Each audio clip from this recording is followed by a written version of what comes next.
Welcome to the second episode of the Chris Soteropolous series on the Build It Better podcast.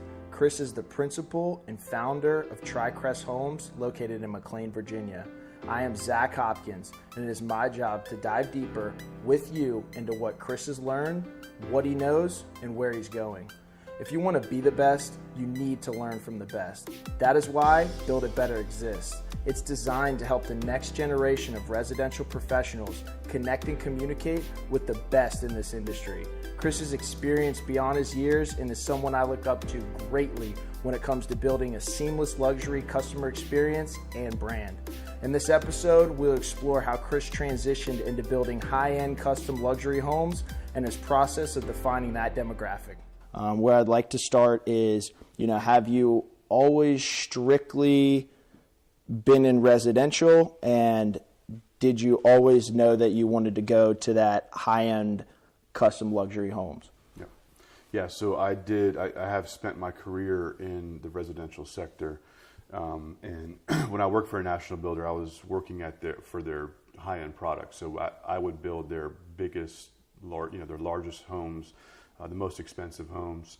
So we saw things, and we dealt with a certain clientele.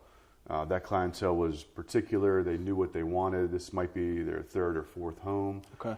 They had been through the process, knew what to expect. So the builder that I worked for wanted to put their top project managers on that deal. So I was used to working with that type of client. Mm-hmm. And as I was getting ready to form my own company, I had met a high-end custom builder in the area, and he actually walked me through one of his homes, and I was able to see a $20 million home on the Potomac River, and I was really impressed, and I knew at that point that's what I wanted to do. I bet. It was very unique, and the person he was building it for was a high-profile person, and so that really sparked my interest, and I said, you know what, I could do something like this. It's going to take some time, but I think that I can do this. So when I first got started with Tricrest Homes, we were building a 7,000 square foot home, maybe $700,000 home. And, I felt more like I was building really what I was building with the national builder. And I made the choice to switch over and really just focus strictly on the high-end custom homes. So from very early on, I knew that I wanted to work with that high-end buyer, discerning buyer. I felt like we had a really quality product on our hands, and we had something that could be marketed to that high-end buyer. And like everything, it took some time. So the first couple years, we were struggling to find the right fit as far as the buyers and for what we thought our quality and our product should yield. But after some time and building some homes and gaining a reputation for being a quality builder, things started to fall into place, and we were able to really dictate terms and find that buyer that fit us, rather than the opposite, having to really take on projects that maybe we shouldn't or didn't want to take on at the time. And that was as you built your portfolio out, right? Had more projects, all those things. So was there ever a point in time where you guys, were focused on potentially experimenting in other markets, whether that be a smaller size home or commercial or anything like that? A lot of people out there, they say that construction is about the execution. Obviously, you're managing the expectations. You understand you can work with a certain clientele, but is there any other application in any other market that you guys ever tried to exploit? Yeah, so we went into the DC market and did some small scale multifamily, like condo conversion type projects. And I realized I didn't really have the appetite for that after about a year and a half or so.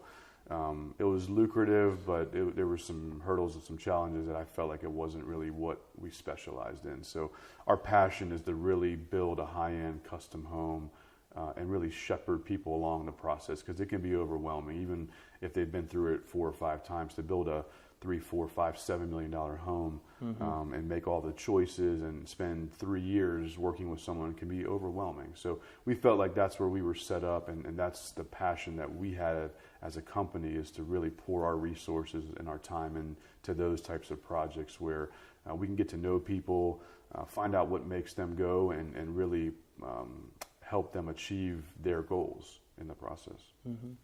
So you guys were able to experiment. you'd seen the track home builder before, obviously, similar clients, but maybe different in ways as well. Now that you've been doing this for years now, what is your favorite part that sticks out the most about working in this specific market that you find yourself in every day? I would say it's the people. We're able to meet very interesting people. We work with athletes and, doctors and dentists, working professionals, all different kinds of people. And, that to me is the favorite part about what I do, is being able to hand them the keys. And we're hugging each other because we've gotten to know each other over multiple years, a year for the design, a year plus for the builds. And so we get to know these people. They almost become like family. Right. And we stay in contact with them. And that is the most rewarding part of what I do, is being able to see the joy and their kids are excited if they have children, or just, being able to walk into their brand new home at first and just see the expression on their face. And also the creativity and the effort that we have put into the project. We can see the finished project and say, wow, this is really neat. It's different. It's what they wanted. There were some times where it might not have gone the way that we wanted it to go, but here we are at the finished product, and they're happy and we're happy, and it's just it's a nice thing to see. Absolutely, and it creates that lifelong relationship like you're talking about, and that's awesome. So we're in one of your houses that you're building earlier. Saw an awesome fish tank that's coming together. I know you've done some really neat stuff. Is there anything, this is kind of a fun question, is there anything that you would love in the future that you have in your brain that you would love to put in a house? Yeah, that's a good question. We've done a lot. We've done some tennis courts in a basement. We've done a hyperbaric chamber for an athlete. So we've done some pretty wild stuff. What I really wanted to build inside of a home, this might sound a little crazy, but almost like a water feature, and it sounds a little passé because you don't see them anymore, but a really cool, like, water sculpture feature inside of the home somewhere. I saw one when I was in Italy growing up, and it was just fantastic. And I said, that is, I was like 5 or 6 years old, but I still recall that. So maybe something like that, a nice water feature inside of a home. Yeah, it's funny. It's a lot of builders have something that, like I said, from 5 or 6 years old. Yeah. They have that thing that they said that'd be really cool to do. So I always like to ask that and just kind of see where your brain's at on that kind of thing. So you've obviously got your stake in the ground in this market. Would you ever possibly think of transitioning to a different, geographical location in terms of a different market in a different place? I would, yeah. It would have to be the right fit, meaning, we are in such a highly specialized segment of the market, and there's so much oversight and management that goes into each one of our homes that it would need to be the right fit, meaning we would have to be able to be set up there like we are here. Right. So the methodology that I use when I look at different opportunities is, can I reproduce what we're doing here with the same quality, the same level of expectation? Would my clients in Miami or LA or New York be satisfied like they are here? And so far, I haven't found the right opportunity to say yes to that. We've looked at some different opportunities on Long Island and things like that, and it's very attractive to me, but I would rather sacrifice the opportunity to keep the reputation that we've built and the quality that we've built up over time, rather than jumping into a different segment of the market.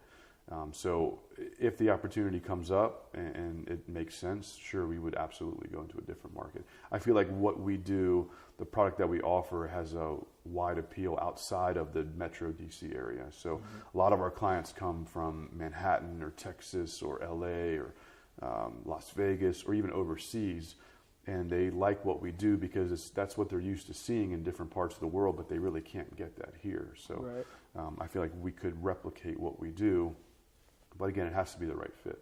Right, absolutely. And are there clients that you've had in the past that have asked you to travel and things like that? Like, how do you guys deal with stuff like that? Yeah, it's funny. Recently, we had a client that, we've had 2 clients. One that wants to build a home in Tokyo, Japan. Wow. And has asked us. I said, that's probably a little bit far for us to be going back and forth. And then we have another client that's building a home in Aspen, and she's asked us to not necessarily build it, but be a consultant or oversee the process for them, because they were so happy with what they've what we did for them here. The execution and the managing expectations. And that's really flattering to us and a testament to what we do. And it's humbling too that someone would want us to come and be a part of other builds or other projects that they're looking at. We've had clients that are doctors ask us to build out their office space and things like that. Even that's awesome.